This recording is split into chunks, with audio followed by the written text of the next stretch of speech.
오늘 본문을 시작하면서 부담을 좀 가지신 분들이 있을 수 있습니다. 많은 명령들이 나오죠. 그래서 내가 예수 믿는다는 게 이렇게 많은 일들을 하는 거야? 이런 명령을 지키는 거야? 라고 생각할 수도 있습니다. 근데 이건 오해죠. 지금까지 하나님께서 은혜로 구원을 베푸셨고 그 은혜를 받은 사람, 그 사랑을 받은 사람은 그 하나님을 사랑하려고 하는 거죠. 그래서 그 하나님을 사랑하기 때문에 이렇게 하고 저렇게도 한다라는 얘기입니다. 예를 들면 연인들이 만나면 뭐 합니까? 맛집을 가기도 하고 극장에 가기도 하고 공원에 가기도 하고 또 여행을 가기도 합니다. 그런데 우리는 만나면 일을 너무 많이 해. 난 힘들어 죽겠어. 이런 사람 혹시 있는지 모르겠어요. 이 사람은 단연코 한 번도 제대로 된 연애를 못 해본 사람이죠. 그리스도인이 하나님께서 사랑하셨기 때문에 이웃을 대할 때 어떻게 할 것인가, 그 문제가 오늘 본문에서 다루고 있다는 것들을 좀 기억하면서 말씀을 나눴으면 좋겠습니다. 먼저 그리스도인들이 하는 말, 하는 행동, 가장 기준이 사랑이다라는 것을 가르쳐주고 있습니다. 구원을 받는 것을 많은 사람들이 오해해서 나 신난다, 공짜, 티켓 생겼다 이렇게 생각하는 사람들도 있긴 합니다. 그런데 우리가 로마서를 읽어오면서 법적으로 무죄 선언받는다라는 거죠. 예수를 믿는다는 건, 칭의받는다는. 이것이 법적인 측면에서 무죄만이 아니라 하나님과의 친밀한 관계를 누린다는 거죠. 그래서 내가 바뀌었다는 얘기예요. 다른 성품, 다른 삶을 살아간다는 얘기예요. 이게 믿는다라는 것을 설명을 지금 로마에서 하고 있고, 개인뿐만이 아니라 이로 인해서 공동체가 변한다는 것도 가르쳐주고 있습니다.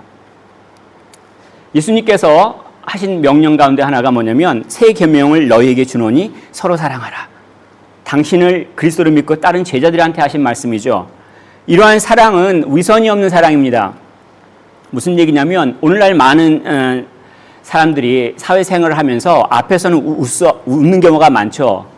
무슨 일을 당해도 예 괜찮습니다. 좋죠. 우리 다음에 또 식사 한번 해요. 이렇게 웃으면서 뒤에 가선 나쁜 놈 이렇게 하는 경우들이 좀 많이 있죠. 이거는 사랑이 아니잖아요. 위선이라는 것들을 가르쳐주고 있어요. 그래서 팀 켈러 목사님은 이 본문을 설명을 하면서 크리스찬이 하는 사랑은 tough love다 이렇게 표현하고 있어요. 사랑인데 거친 사랑이래요. 무슨 얘기냐면 상대방하고 나하고 죄가 발생했어요. 이거를 좋은 게 좋은 거지, 서로 좋아야지 이러고 피하지 않는다는 얘기예요. 그 죄를 직면하는 것, 이게 상대방을 진짜 사랑하는 거라고 얘기를 가르치고 있죠. 왜냐하면 하나님께서 기준이 되기 때문에 그렇습니다. 9절 후반절 보면 악을 미워하시고 선에 속하라. 사랑하는 것 가운데 이 악을 미워하는 것, 선에 속한 것이 필요하다는 얘기죠. 기준이 하나님이에요. 하나님 보시기에 좋으면 좋은 것, 하나님 보시기에 나쁘면 나쁜 거라는 얘기죠. 근데 그렇게 하지 않는 경우들이 많이 있습니다. 저희 군대 가게 될 경우에 처음에 하는 게 제식 훈련이죠. 똑바로 서. 그리고 앞으로가 굉장히 기초적인 걸 합니다. 그때 가장 먼저 하는 게 뭐냐면 기준을 정해죠. 그러면 기준 딱 그럽니다. 그러면 사람들이 좌우로 딱 서 있는데 그 중에 한 명 옆에서 보고 있다가 놀래가지고 기준 그랬더니 옆에 나도 기준? 이런 사람이 있어요. 그러면 이제 그쪽 부대는 이제 그날 열심히 이제 운동장을 돌죠. 근데 우리의 죄의 본성이 내가 기준이 되려고 하는 거예요. 하나님께서 기준 그러셨는데 자기가 옆에서 나도 기준? 이러면서 인생을 살면 인생이 얼마나 힘든지 몰라요. 구원받은 사람은 다른 사람을 대할 때 그 기준이 하나님의 사랑이라는 것들을 가르쳐주고 있습니다. 그리고 그 사랑을 이제 형제 자매 교회 안에서 만나는 사람들을 대할 때 필요를 채워주는 것이라고 10절에서부터 16절까지 말씀을 나누고 있죠. 같은 형제, 우리는 피를 나눈 사람만 가족이라고 생각하는데 사실은 그렇지 않아요. 우리 안에 저랑 피를 안 나누는데도 가족이에요. 그런 것처럼 다른 종류의 가족이 있다는 얘기예요. 피를 나누지 않아도 하나님의 피를 나눈 사람들, 하나님의 가족이 있다는 얘기죠. 그래서 형제자매라고 믿는 사람들을 부르는 거죠. 그런 형제자매를 대할 때 인정하는 게 필요합니다. 존중하는 게 필요하죠. 10절에 형제를 사랑하여 서로 우애하고 존경하기를 서로 먼저 하며. 근데 교회에서 사람들과 만날 때 내가 너보다 잘났잖아 이런 사람들이 있습니다. 물론 말은 그렇게 안 하죠. 말은 그렇게 안 하는데 행동들을 보면은 내가 저 사람보다 잘하는데? 라고 하는 것들을 어떻게든 보여주고 싶은 사람들이 있어요. 그래서 행동으로 여러 가지 모습으로 막 보여주고 있죠. 그러면은 결과가 예수님이 가르쳐 주신 게 황금률이라는 게 있는데 내가 대접받고 싶은 대로 다른 사람들 대접하라고 말씀하잖아요. 내가 만약에 너보다 잘났어 라고 한다면 다른 사람이 나를 대할 때 교회 내에서 나도 너보다 잘났어 이렇게 된다는 얘기예요. 부딪힘이 있다는 얘기죠. 상대를 사랑하는 이유, 존경하는 이유가 상대방에게 있지 않아요.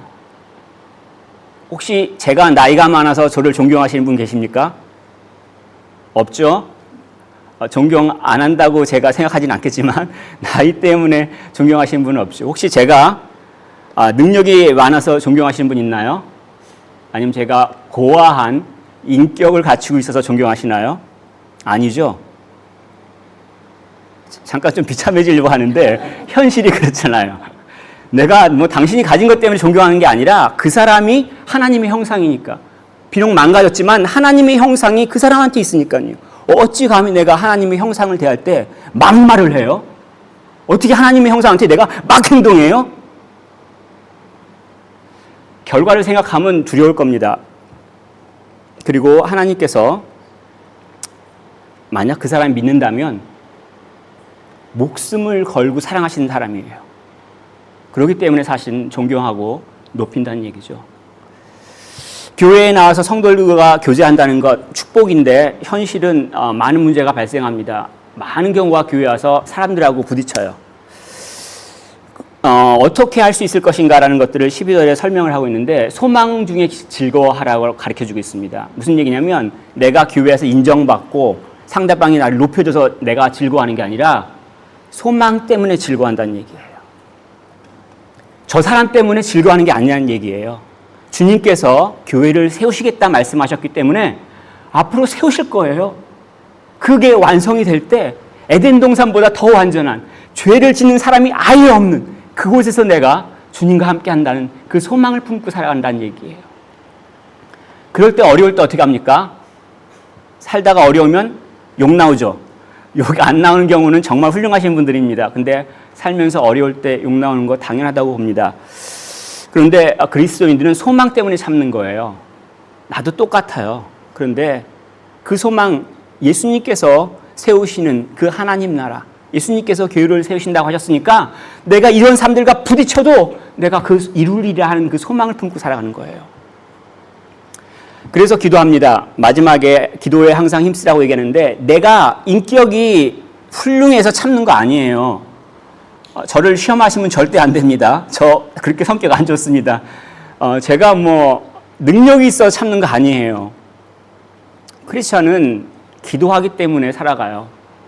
하나님께서 주시는 은혜를 16세기 종교개혁자들 이후로 개혁교회 내에서는 그 은혜를 세 가지 측면으로 준다고 믿고 왔습니다. 첫 번째가 하나님의 말씀, 성경이죠. 두 번째가 성례죠. 그리고 세 번째가 기도라고 얘기하고 있습니다. 신앙생활을 할 때 기도하지 않는다면 버티지 못한다는 얘기예요. 기도하셔야 되고요. 교회에서 기도할 기회를 제공할 때 참여하셔야 됩니다. 또한 다른 사람을 향해서는 섬기라고 말합니다. 13절에 바울이 이렇게 권면하고 있는데 특별히 손님을 대접하라고 얘기하죠. 오늘날 같이 우아하게 B&B 가서 머무르고 그러는 시대가 아니죠.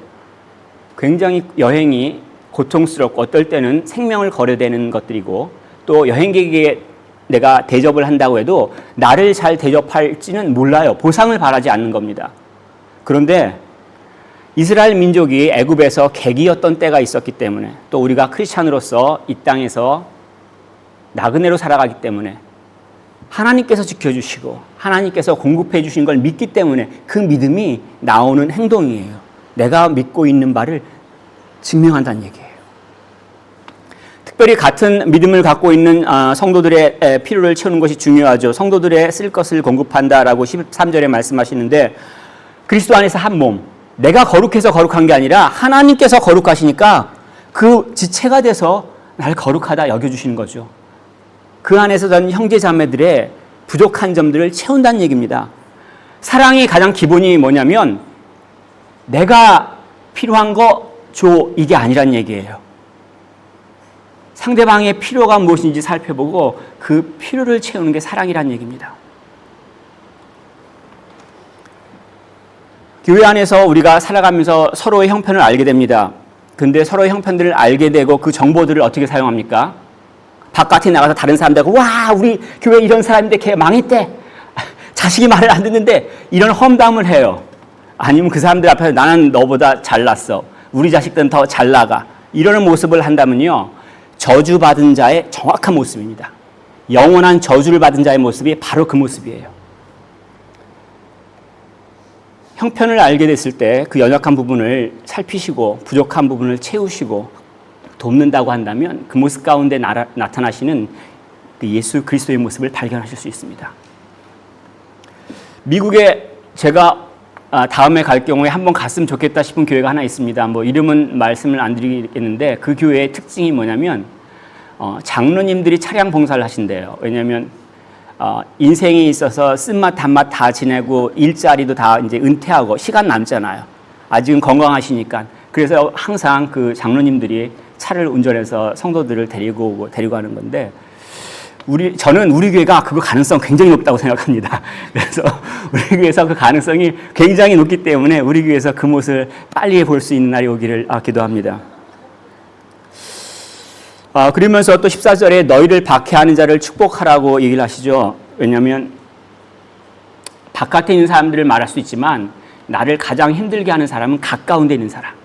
내가 마음을 주고 있는 사람이 나를 가장 힘들게 하죠. 신앙생활할 때 가장 힘들게 하는 사람이 저기 북녘 땅에 계신 지도자께서 나를 힘들게 하지는 않아요. 나랑 가장 가까운 곳에 계신 분들이 신앙생활을 할 때 어렵게 하잖아요. 그런데 축복하고 저주하지 말라는 얘기는 용서가 깔려져 있는 거죠. 용서가 전제되어 있다는 얘기예요. 왜냐하면 이게 하나님의 방식이에요. 예수님께서 말씀하시길 너희 원수를 사랑하며 너희를 박해하는 자를 위하여 기도하라. 우리가 하나님께 대항했는데 용서해 주셨잖아요. 그래서 우리가 사실은 용서를 하는 거고 또 우리가 매일같이 기도하라고 주님께서 가르쳐 줬잖아요. 주기도문을 통해서 어떻게 가르쳐 주셨냐면 우리가 우리에게 죄 지은 자를 사하여 준 것 같이 우리 죄를 사하여 주옵시고라고 가르쳐 줬어요. 그 얘기는 뭐냐면 내가 하나님 죄를 용서해 주세요라고 말을 하려면 나한테 잘못했던 사람의 죄를 용서하고 같이 하라는 얘기예요. 이게 동시로 같이 일어나야 된다는 얘기예요. 다른 사람의 죄를 용서하지 않으면서 하나님 내 죄를 용서하세요라면 이건 가증한 거예요. 그때 하나님께서 용서하신다고 가르쳐 주시죠. 내가 다른 사람을 용서해야지 내 굳은 마음이 녹아져요. 내가 원수를 대할 때 내 마음이 부드러운 마음으로 대할 수 있습니다. 15절에 즐거워하는 자들과 즐거워하고 우는 자들과 함께 울라라고 얘기를 하죠. 함께 즐거워한다는 것 이거 참 어려운 문제입니다. 무슨 얘기냐면 우리는 남들 웃을 때 같이 웃을 수는 있어요. 근데 저 집사님이 집을 사셨대요. 나는 집이 없는데? 그럼 앞에서 축하해요. 그러면서 돌아서는 집 별로 후졌네.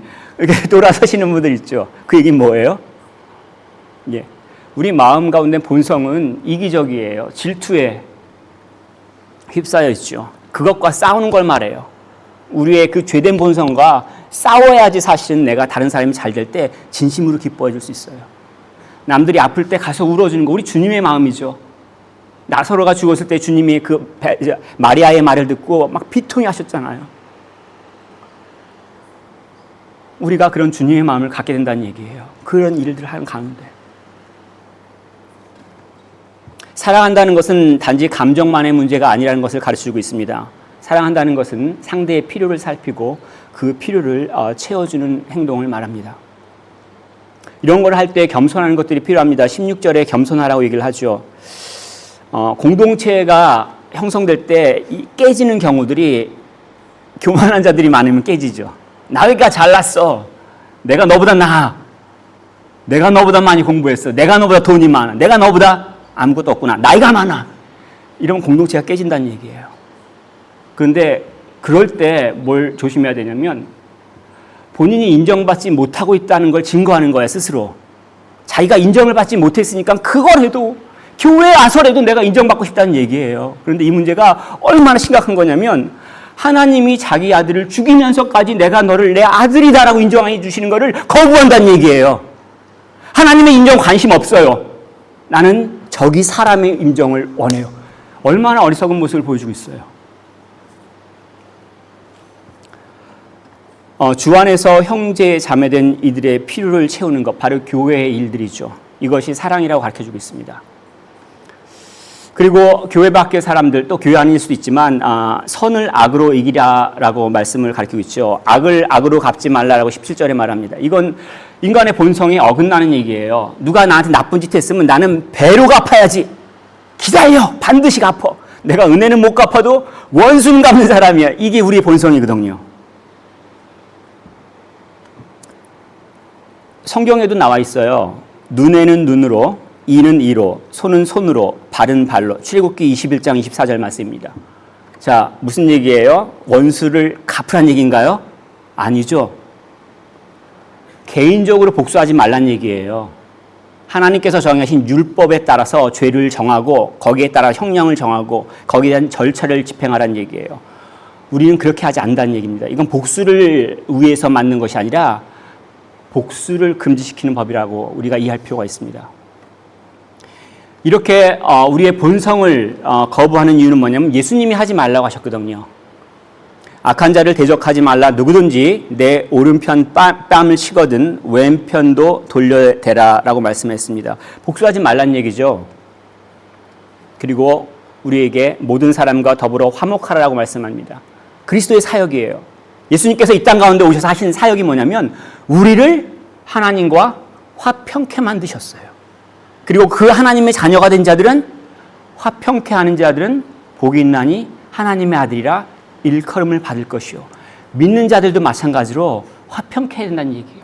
그 사람을 하나님께로 인도하는 것, 또 그 사람과 다른 사람의 관계 가운데 불화가 있을 경우에 화평케 하는 일이 필요하다는 얘기입니다.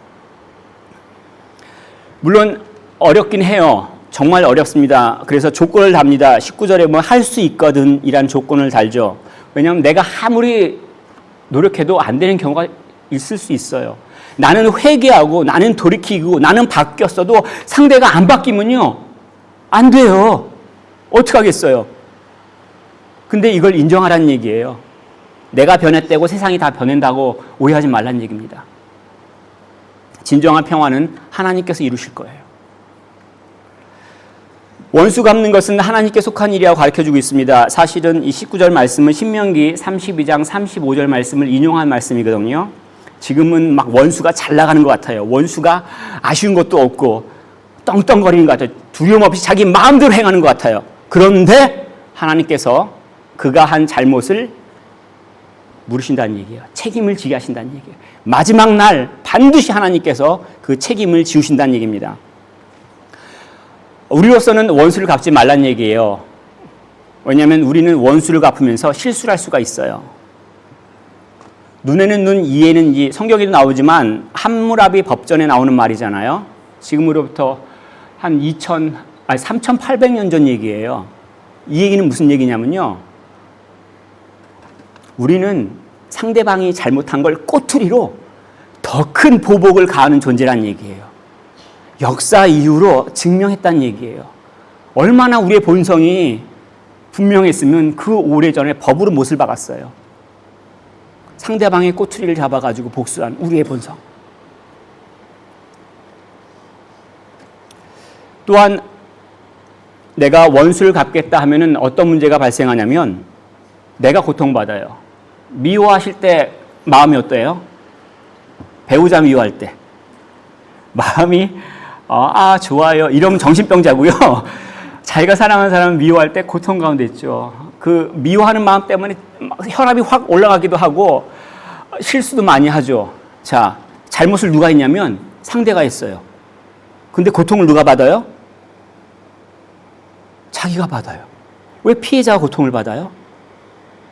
하나님께서는 당신의 자녀가 고통 가운데 있는 걸 원치 않으시는 거예요. 원수를 우리 손으로 갚으려고 할 때 우리는 무엇보다도 그 시간 우리는 고통 가운데 살아가요. 그리스도인들은 하나님께서 계심을 믿는 자들입니다. 그 하나님은 정의의 하나님이시고 잘못된 것을 분명히 바로잡으실 겁니다. 십자가의 죽음이 그렇습니다. 하나님은 잘못한 것에 대해서 결코 그냥 넘어가지 않으시다는 증거예요.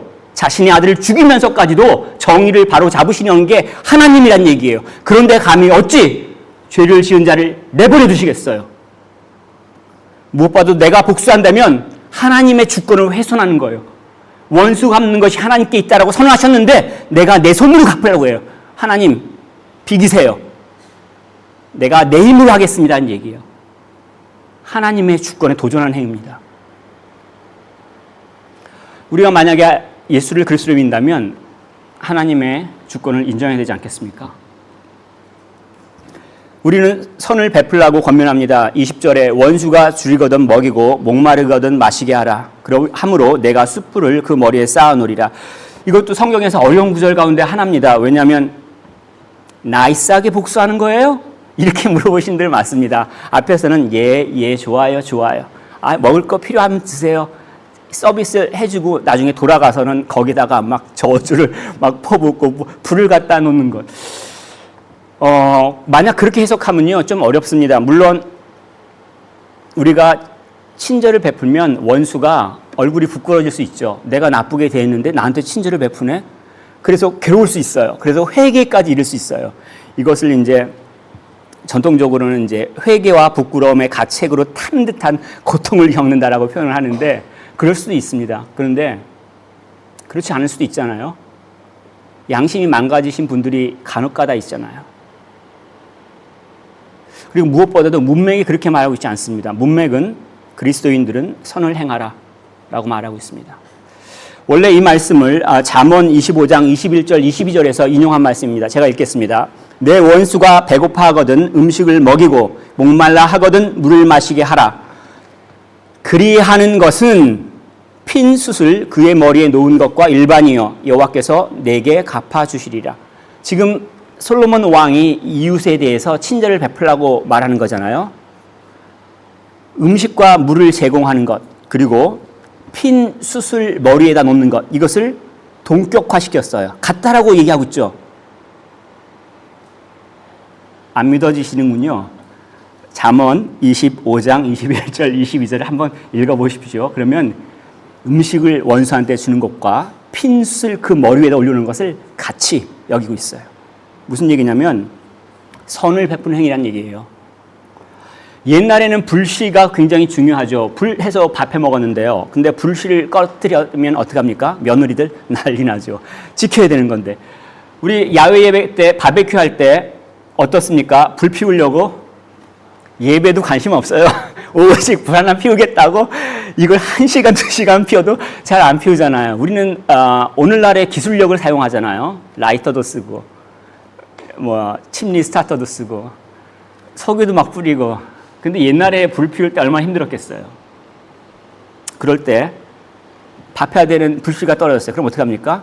옆집에 가서 빌려오기도 하죠.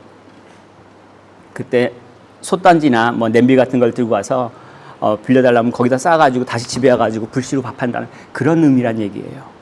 평상시 내게 해코지하던 사람이 내게 도움을 청할 때 도와주란 얘기입니다. 왜냐하면 악에게 지지 않고 선으로 악을 이기는 방식이기 때문에 그렇습니다.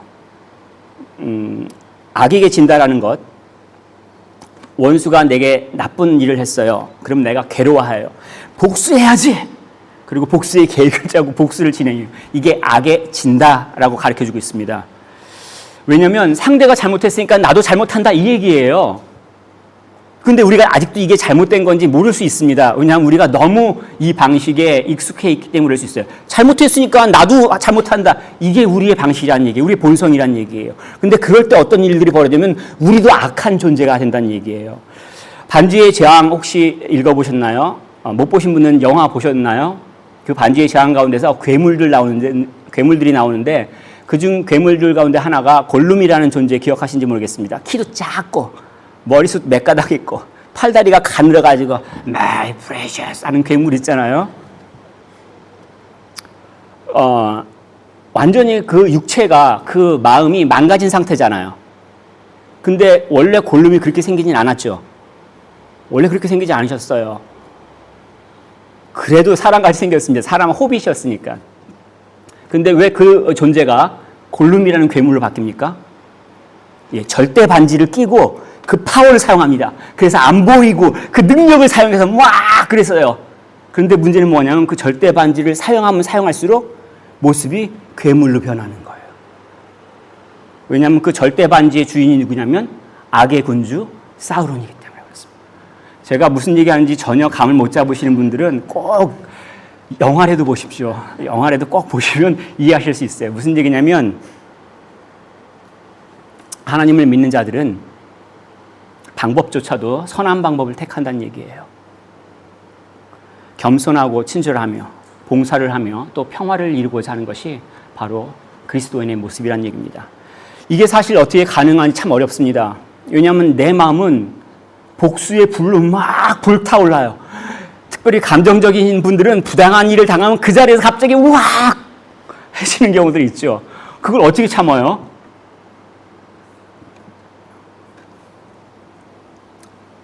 정말 우리가 할 수 있는 일은 아니라고 믿습니다. 근데 그리스도인들은 그리스도를 바라보는 게 필요합니다. 예수님께서 자기를 배신할 걸 알고 있던 제자가 같이 밥 먹으려고 할 때 빵 떼서 주셨죠. 예수님을 잡으러 온 사람이 베드로가 옆에서 보호한다고 그 말고의 귀를 치자 참아라 하고 붙여주셨죠. 자신을 십자가에 못 박는 로마 군사를 향해서 저들이 하는 일들이 모르니까 하나님 용서해 주십시오라고 기도하셨죠. 십자가 자체가 그거죠. 우리가 하나님한테 지은 죄를 하나님께서 책임을 지고 영원히 멸하시려고 하는 게 아니라 용서해 주시려고 십자가에 올라가신 거잖아요. 내가 만약에 그 십자가에 죽으신 예수님을 그리스도로 믿는다면 주님을 바라봐야 되잖아요. 그 순간에서도 실수해도 잘못해도 그 주님을 바라볼 때 그때 주님께서 주신 은혜가 있어요. 그 힘으로 살아가는 거거든요. 그 주시는 힘으로 내가 저 원수를 위해서 기도하는 거거든요. 그 원수에게 친절을 베푸는 거거든요. 안 돼요, 우리 힘으로는요. 제가 50년 넘게 살았지만 제 인격이 거기까지 도달하지는 못해요. 내게 악한 행동한 사람들 섭섭해요, 여전히. 그리스도를 바라보는 것밖에 없어요. 누군가 내게 잘못했어. 그래서 내가 미워해. 그러면 진 겁니다. 유일한 승리는 예수께서 십자가에 죽으심으로 우리를 용서하시고 사랑하셨다는 것들을 바라보는 것들밖에 없습니다. 하나님의 은혜로 구원을 받은 자들은 살아가면서 이웃에게 대하기를 가장 기본적으로 사랑하는 것이 자기 마음이라는 것을 알고 있습니다. 그래서 자기 필요, 나 이거 채워줘, 이거 채워줘, 나 인정해줘 이게 아니라 상대방의 필요를 채워주는 것이 그리스도인의 모습입니다. 그리고 악을 선으로 갚는 것이 그리스도인의 모습입니다. 이게 우리가 안 돼요. 여러분만 안 되는 게 아니라 어떠한 신앙의 선배들도 안 돼요. 단지 십자가에 매달리신 그리스도를 바라볼 때만 가능해요. 그럴 때만 하나님 은혜가 흘러나와요. 우리 인격으로 안 된다니까요. 여러분들에게 섭섭하게 한 사람들, 그리고 교회에 나와서 얼굴이 싹 굳어지시는 분들 있죠. 어떻게 하실 거예요? 안 보고 살 거예요? 혹시 본인의 인격을 믿으시고 본인이 아마 기분 좋으면 용서해 주겠다 그렇게 생각하시나요? 아니죠. 예수님께서 십자가에 매달리신 것들이 그리스도인들에게 은혜가 되고 행동의 기준이 되고 힘이 됩니다. 그러므로 인해서 다른 방식으로 살아가게 돼요. 하나님께서는 이 다른 방식으로 살아가는 삶을 예수를 그리스도를 믿는 자들에게 축복으로 주신 거예요. 저와 여러분 모두가 이러한 삶들을 살 수 있고 누릴 수 있기를 축복하고 권면하겠습니다.